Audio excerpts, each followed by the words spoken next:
Nous sommes en 1948. Marc Roscoe a 45 ans, Hans Hartung 44. L'un et l'autre, ils font partie de la plus prestigieuse collection d'avant-garde de l'époque, celle de la mécène et galeriste Peggy Guggenheim. Entre mai et septembre, cette collection est déployée à la Biennale de Venise dont c'est la 24e édition. Et pour la première fois, Marc Roscoe et Hans Hartung, sans être côte à côte, se retrouvent sous les lumières d'une même exposition. La guerre s'est achevée 3 ans auparavant. Elle a été un désastre personnel pour les deux hommes. Hartung, qui a combattu contre les nazis en s'engageant comme légionnaire du côté des Alliés, a enduré de lourdes épreuves dont il garde les séquelles. Il a été emprisonné à plusieurs reprises, il a été blessé au combat, sa jambe droite a été amputée. Marc Roscoe, né dans l'Empire russe, émigré aux États-Unis en 1913, originaire d'une famille juive, sort bouleversé de ce conflit traumatique, accablé de surcroît par un divorce et une dépression.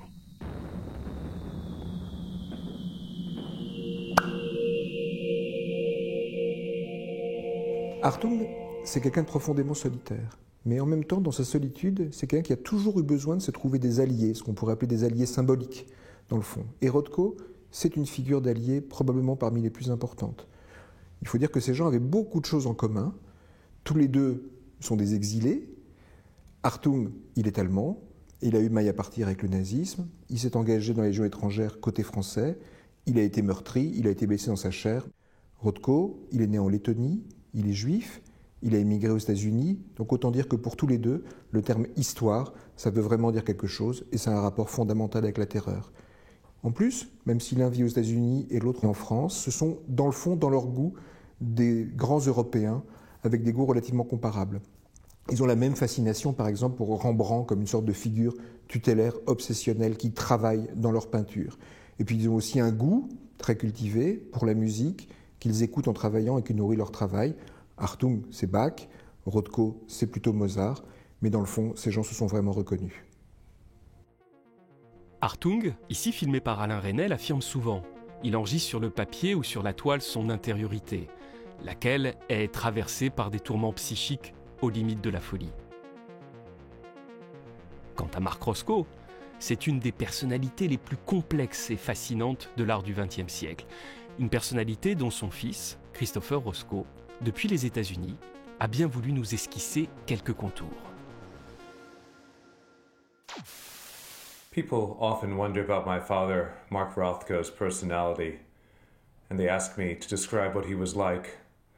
Of course, knowing him only until I was 6 years old, I'm perhaps not in the best position to talk about what he was like as a person.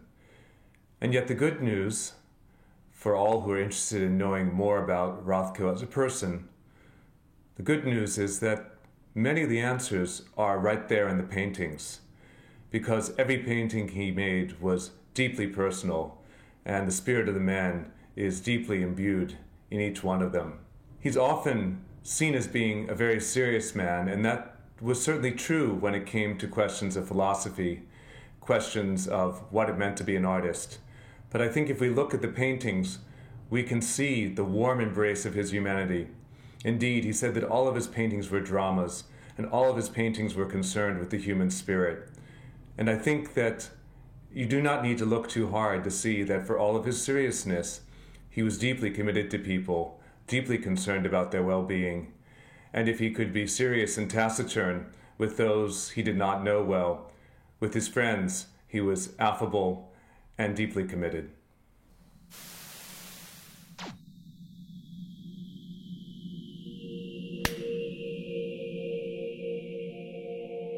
Je pense que chez Rothko et Hartung, il y a une tension dans leur peinture qui est de la même nature. Entre d'un côté une sérénité de surface, un aspect très méthodique, et de l'autre un énorme torrent intérieur. Roscoe disait de lui-même qu'il était le plus violent de tous les peintres américains. Et il ajoutait, celui dont le cataclysme final se cache derrière les couleurs. Quant à Hartung, il se comparait volontiers à un boxeur devant la toile, et il y a plusieurs films dans lesquels il dessine avec une force qui s'apparente à de la rage contenue.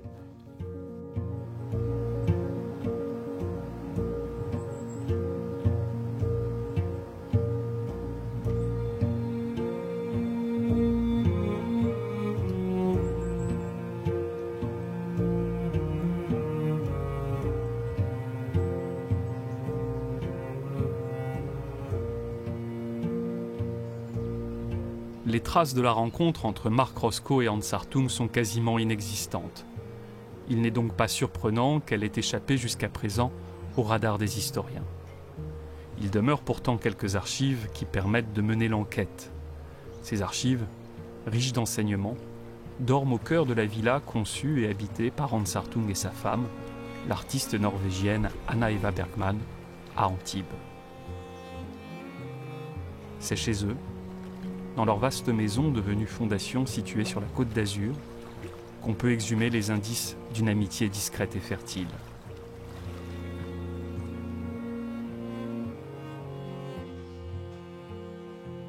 Parmi les centaines de boîtes et de dossiers conservés en ces lieux, un petit carnet retient l'attention.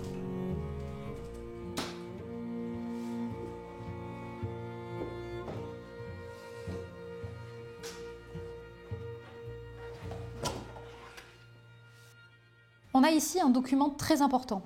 C'est l'agenda de 1950 de Hartung. Et si on l'ouvre à la page du 19 avril, on voit distinctement noté Rothko. Et cela signifie que c'est le jour de leur rencontre. En 1950, Roscoe voyage pendant 5 mois en Europe. Le vieux continent le déçoit et dans une lettre à Barnett Newman, il parle de Paris comme d'une ville étrange et inaccessible.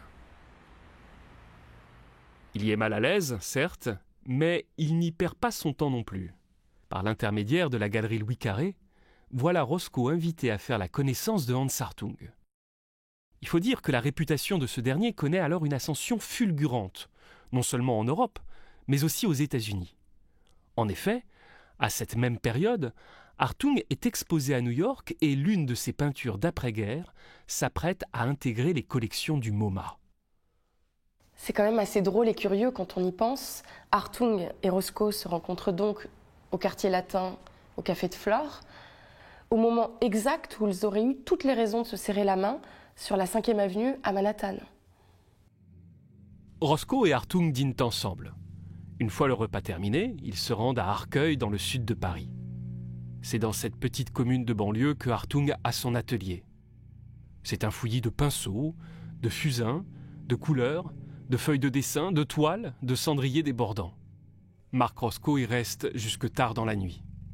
Il quitte les lieux à 1h du matin, après avoir longuement observé la peinture de Hans Hartung. Alors on a la chance d'avoir une lettre écrite par la galerie Smina Journaux. Cette lettre raconte la soirée à l'atelier d'Arcueil où elle était présente. Et en fait, elle explique à Louis Carré « Rothko a beaucoup aimé les peintures de Hartung et je le sentais très sincère. » Ce témoignage de Mina Journaux est précieux. Le problème, c'est que la lettre se contente de dire que Roscoe a beaucoup aimé les peintures de Hartung, sans indiquer quelles étaient précisément les œuvres en question. Mais il y a un moyen de le savoir. Quand Hartung peint et dessine, il adopte un classement méticuleux et très bien documenté de sa production. Par différents recoupements d'archives, ce qu'il y a dans l'atelier le 19 avril 1950, on peut donc le découvrir.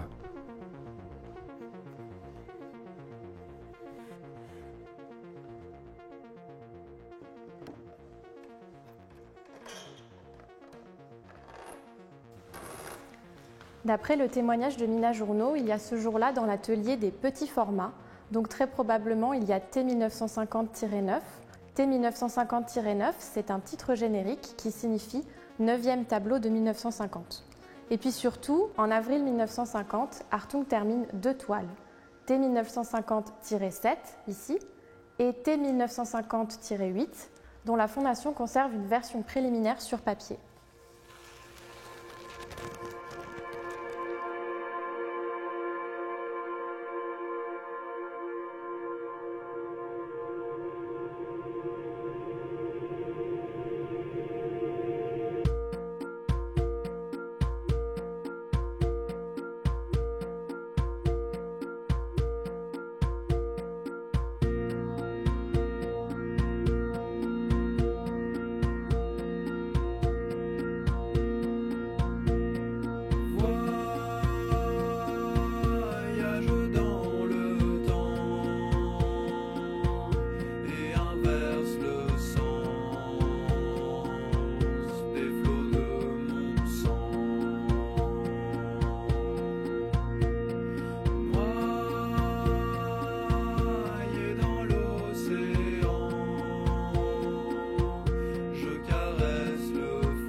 crois qu'on peut dire que toutes ces pièces, elles sont caractéristiques de Hartung.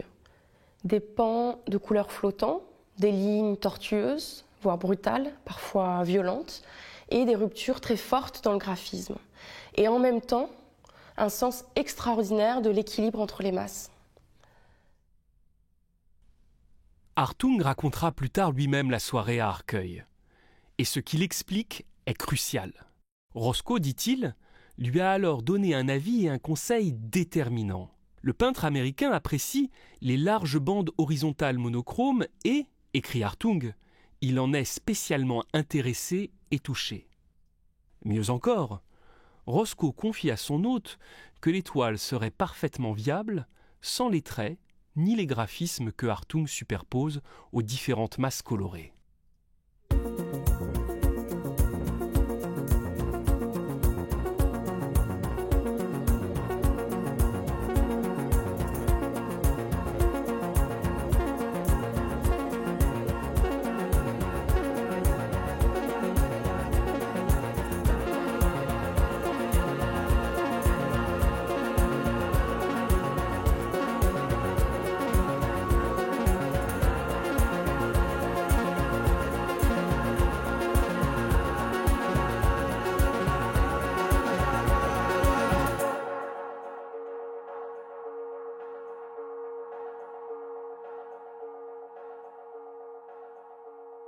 On a la chance d'avoir ici 2 fonds d'atelier et ce qui est très intéressant, c'est que Hartung ne les intègre pas à son catalogue des œuvres, mais qu'il les conserve tout de même. Et ça nous donne des renseignements précieux sur ces taches horizontales que Mark Rothko a pu voir dans l'atelier d'Hartung.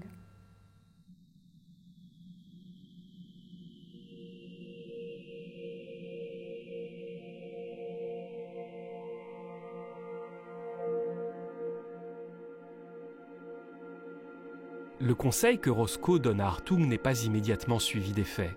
Il va mûrir lentement et en différer. Pendant la décennie 1950, Hartung explore plutôt un registre ultra-gestuel, voire calligraphique.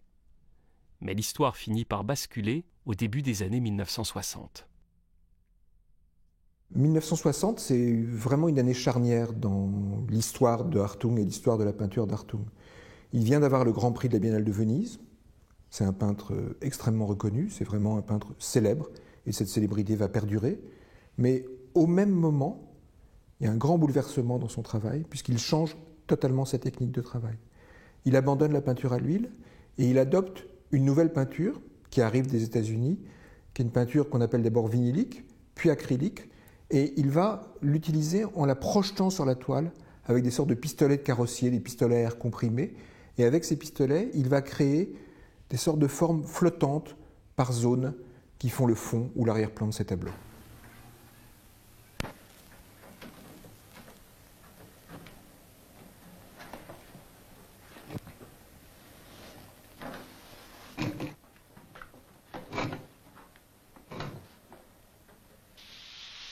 Au début des années 1960, Hartung est donc en plein renouvellement artistique. Et tandis qu'il travaille avec acharnement, voilà que refait surface une vieille connaissance. En décembre 1962, ouvre en effet une exposition magistrale au Musée d'Art moderne de Paris, une rétrospective consacrée à un certain Mark Roscoe. Une quarantaine d'œuvres de l'artiste y sont visibles. Dans un agenda, Hartung prend bien soin de noter la fin de cette rétrospective. C'est le 13 janvier 1963. Et par ailleurs, il conserve un article de son ami Michel Ragon paru dans Simèse. Et en fait, dans cet article, Ragon se réjouit de la tenue de l'exposition Rothko. Michel Ragon se réjouit en effet et en profite pour faire un plaidoyer en faveur de l'abstraction. Il écrit « Depuis Pollock, Roscoe est en fait le premier peintre abstrait américain qui trouve à Paris une exposition à sa mesure.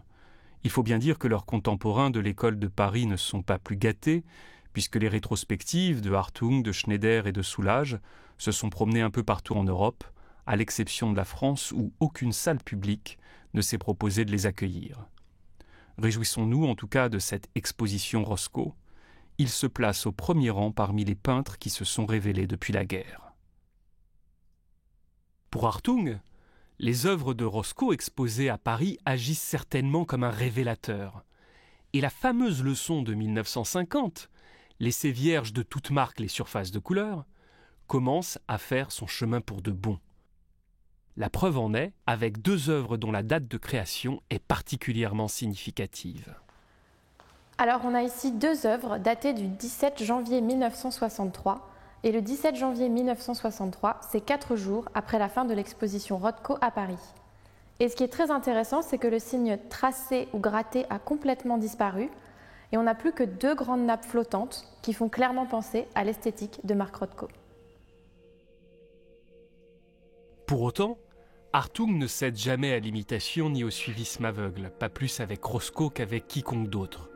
Il demeure très singulier dans sa facture et notamment dans sa façon d'opposer des atmosphères ténébreuses d'un côté et de l'autre des jaillissements de lumière qu'il obtient par soustraction de la matière picturale.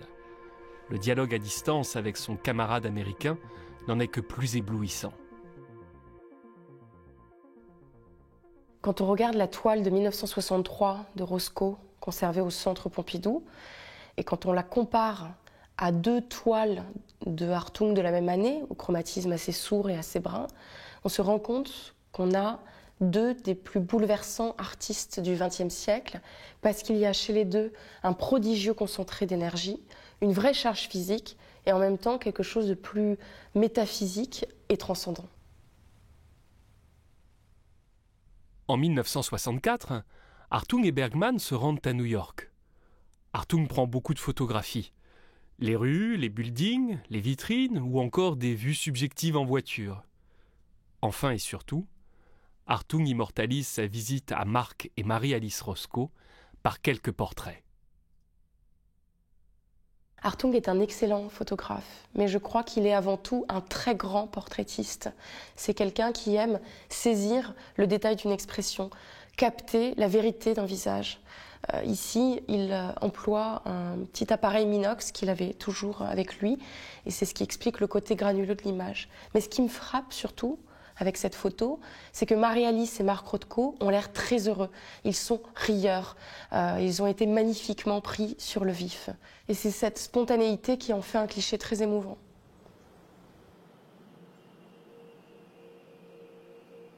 Cette photographie de ses parents, Christopher Roscoe la découvre lors d'une visite à la fondation Hartung Bergman à Antibes. Il a bien voulu témoigner de son émotion à son sujet. One of my great pleasures of recent years was a visit to the Hartung Bergman Foundation, where not only was I able to see the beautifully preserved studios of these 2 great artists and many examples of their paintings from a variety of periods, I was also able to dip into their archive, where they have preserved some wonderful photographs that Hartung took of my parents on a visit. Notable amongst these is a lovely portrait of my father and mother together. And this was really almost eye-opening for me because so few photos of my parents have come down to us. And many of these were taken in the studio of my father by himself in the act of painting, but rarely in a more relaxed moment and rarely with my mother. And to see the 2 of them together, smiling during a period in the 1960s, which was not always their happiest, it really warmed my heart. And it reminded me of the essentially human connection that occurs between artists beyond the philosophy, beyond the technique, beyond the concerns of painting.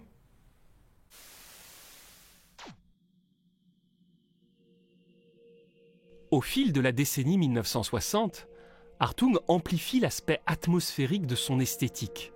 Il raréfie la présence du signe, de la griffure ou de l'abrasement.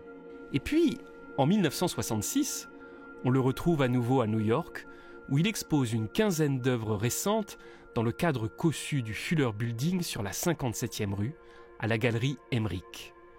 Les tableaux éthérés dévoilés au public américain font fatalement songer à Mark Roscoe, que Hartung s'empresse bien sûr de prévenir. Alors Mark et Marie-Alice Rothko figurent sur la liste des invités présents chez Emmerich. Ils sont dans la catégorie des amis, et si on regarde ce petit cercle au crayon à gauche, cela signifie tout simplement qu'ils ont répondu présent. Parmi les visiteurs de l'exposition, le livre d'or mentionne des artistes comme Paul Bury ou Louise Bourgeois.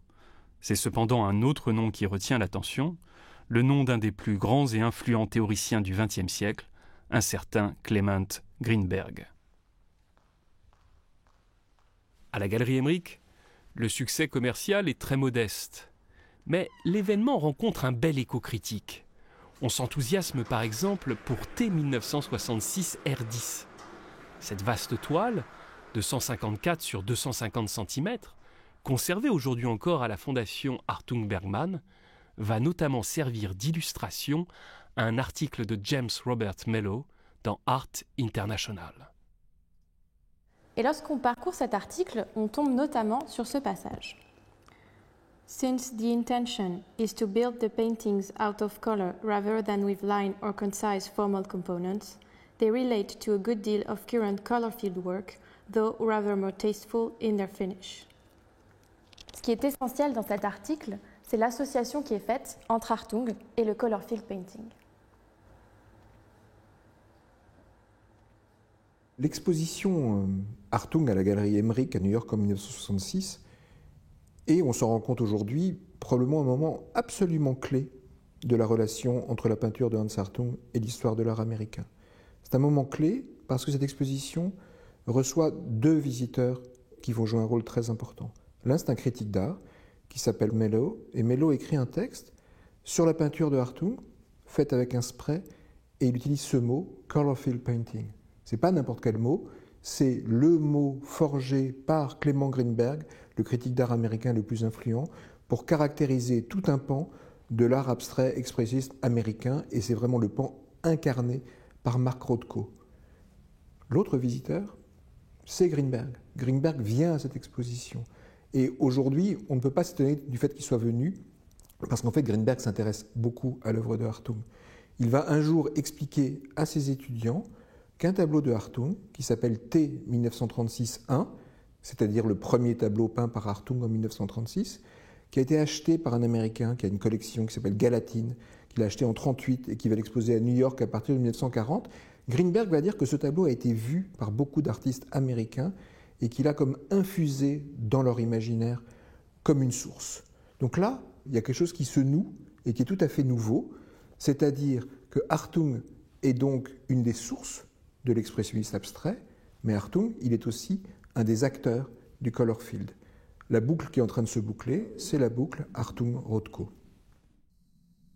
L'association de Hartung au color-filled painting devient plus riche encore et plus vertigineuse si on prend en compte l'ensemble de ses préoccupations esthétiques et scientifiques. Je crois qu'il faut bien garder à l'esprit que Hans Hartung est un artiste absolument fasciné par la conquête de l'espace, par l'astrophysique, par la science-fiction même. Et il partage cet attrait avec Anna Eva Bergman, son épouse. Et dans ses œuvres des années 60, il y a quelque chose d'éminemment stellaire. Il y a un imaginaire que je qualifierais d'hallucinatoire et qui, moi, me fait penser à un mouvement d'avant-garde qui émergeait à cette époque et qui est l'art optique, l'op art.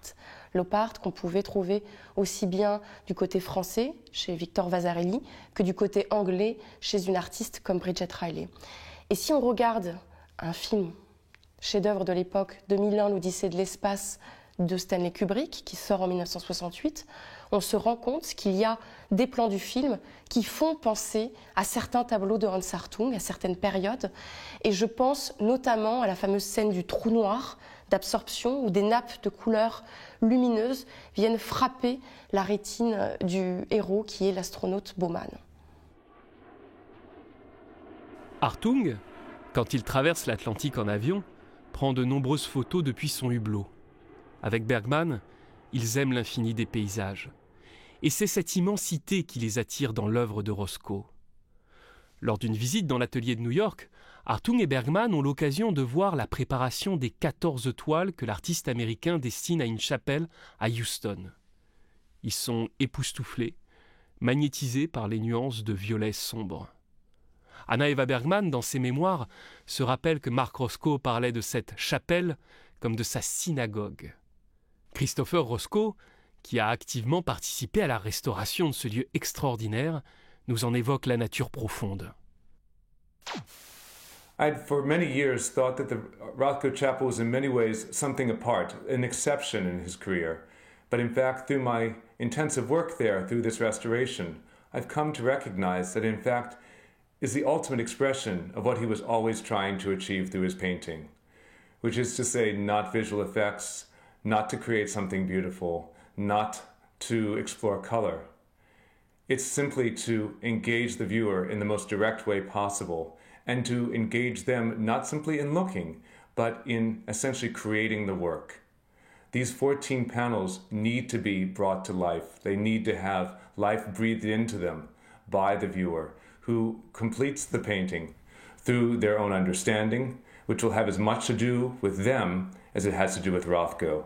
That coming together of artist and viewer, as it can happen nowhere better than in the Rothko Chapel, this is really the consummation of the painting that my father often talked about.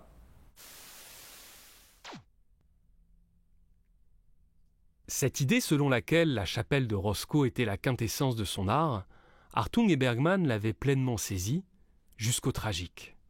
Dans ses mémoires, Bergman se souvient d'une visite en 1969. Elle est alarmée par l'état de Rothko, qui s'avouait très inquiet de ne jamais voir son monument achevé.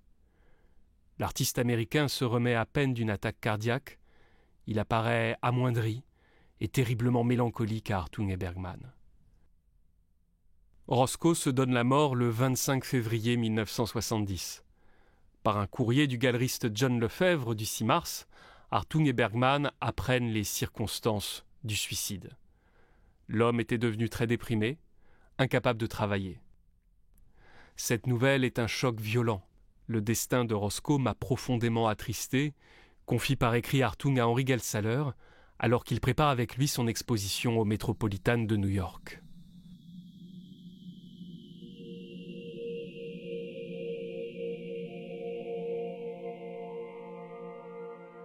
Le Metropolitan fait partie de ces rarissimes endroits où Hartung et Rothko ont été mis en regard. En 1972, le musée new-yorkais vient d'acquérir T 1965 E33. John Lefebvre, dans un courrier, décrit l'accrochage. T 1965 E33 se trouve en compagnie de peintures de De Kooning et de Diebenkorn. Mais, ajoute Lefebvre, il y a mieux. La toile de Hartung est à proximité d'un Rothko. Rothko, wo alles schon beginnt, écrit-il en allemand. Rothko, là où tout a commencé. Quand on pense à cette relation France-États-Unis, Hartung-États-Unis, le couple comme ça, les deux noms qu'on associerait de manière spontanée, c'est plutôt Hartung-Pollock. Et c'est d'ailleurs assez logique, puisqu'en fait, Hartung, très jeune, dès les années 20-30, va développer un vocabulaire lyrique, véhément, rapide, que l'on va retrouver de manière très évidente dans le dripping de Pollock. Du point de vue de la gestualité, il y a vraiment quelque chose de cohérent. D'ailleurs, en 1951, Hans Hartung et Jackson Pollock vont participer à Paris à une exposition collective très importante chez Nina Dosset qui s'appelle Véhémence confrontée. Et même dans le titre Véhémence confrontée, on voit bien l'association. Et puis, si on va jusqu'au bout de la vie de Hartung, dans les années 80, les tableaux qu'il va faire entre 86 et 89, qui sont les tableaux d'un homme très âgé, mais c'est des tableaux exubérants, incroyables, où il peint avec une sulfateuse de jardin des tableaux gigantesques. Ce lyrisme du geste, cette manière de travailler par la projection, là encore, on pourrait revisiter Pollock. Mais quand on introduit le nom de Rothko, quand on connaît leur relation et qu'on regarde tous ces tableaux, ceux des années 20, ceux des années 50 et ceux des années 80, on s'aperçoit que s'il emploie des moyens qui sont très proches de Pollock, dans sa manière de composer, par zone, par strate, et puis dans sa recherche spirituelle, le vrai lien, c'est Hartung-Rothko. Ce vrai lien, trop peu établi, trop souvent passé sous silence, c'est au Musée national d'art moderne qu'il est esquissé par une fois en 1977. Tandis qu'a lieu l'exposition appelée Paris-New York, l'un des co-commissaires, Alfred Pachman, saisit pleinement la proximité des deux peintres. Malgré des sources qui étaient alors très lacunaires, il les met en parallèle dans le catalogue. T 1950-8 de Hartung se retrouve en regard de Number 10 de Rothko. Le face-à-face est d'autant plus remarquable qu'il n'y avait alors aucun moyen de savoir que cette toile de Hartung, aujourd'hui conservée au musée Guggenheim de New York, était précisément l'une de celles que Rothko avait pu voir dans son atelier le 19 avril 1950. En 2021, à la Galerie Perrotin, c'est à nouveau grâce à un prêt exceptionnel du Centre Pompidou que la confrontation entre les deux artistes s'avère possible.